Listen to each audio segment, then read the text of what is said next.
Hi, welcome to smiley kitchen. ఈరోజు capsicum sweet corn curry ఎలా తయారు చూద్దాం.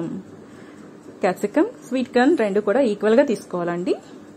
ఓకే, ఇప్పుడు పేస్ట్ చేసుకుందాం. మసాలా పేస్ట్ దానికి కావాల్సినవి కొంచెం పంప్కిన్ సీడ్, ఆనియన్స్, కొంచెం గరం మసాలా ఐటమ్స్, కొంచెం 2 పీసెస్ లీవ్స్, కొంచెం వాటర్ కూడా యాడ్ చేసుకుని గ్రైండ్ చేసి సైడ్ పెట్టుకుందామండి. ఓకే, వీడియోలో చూసినట్లు పేస్ట్ చేసుకుందాం.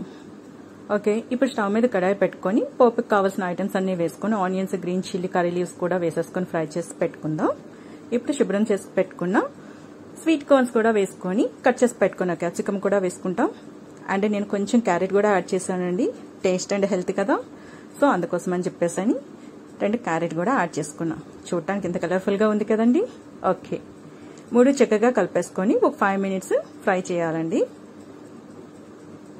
ఫ్రై అయిన వెంటనే ఒకసారి తీసి కలిపేసుకొని దీంట్లో ఆల్రెడీ మనం పెట్టుకున్నాం కదా పేస్ట్ చేసి సైడ్కి మసాలా పేస్ట్, అది వేసుకొని 2-3 మినిట్స్ చాలండి. కొంచెం ఫ్రై అయిన వెంటనే తీసి కొంచెం వాటర్ యాడ్ చేసుకుందామండి. కొంచెం వాటర్ యాడ్ చేయాలండి వీడియోలో చూసినట్లు. ఓకే, ఇప్పుడు కొంచెం టమాటో వేసుకుందాం. దాన్ని బాగా కలిపేసుకొని కొంచెం సాల్ట్, కొంచెం పసుపు, కొంచెం పొడి కారం, ఆల్రెడీ గ్రీన్ చిల్లీ వేసున్నాం. ఇప్పుడు బాగా కలిపేసుకున్నామంటే capsicum sweet corn curry ready. Wow, చూస్తుంటేనే ఎంత కలర్ఫుల్ గా ఉంది కదా, అది తినేయాలని కూడా అనిపిస్తుంది. నాకైతే కంట్రోల్ చేసుకోలేకపోతున్నానండి. తొందరగా టేస్ట్ చేసి ఎలా ఉందో మీకు చెప్తా. ఓకే,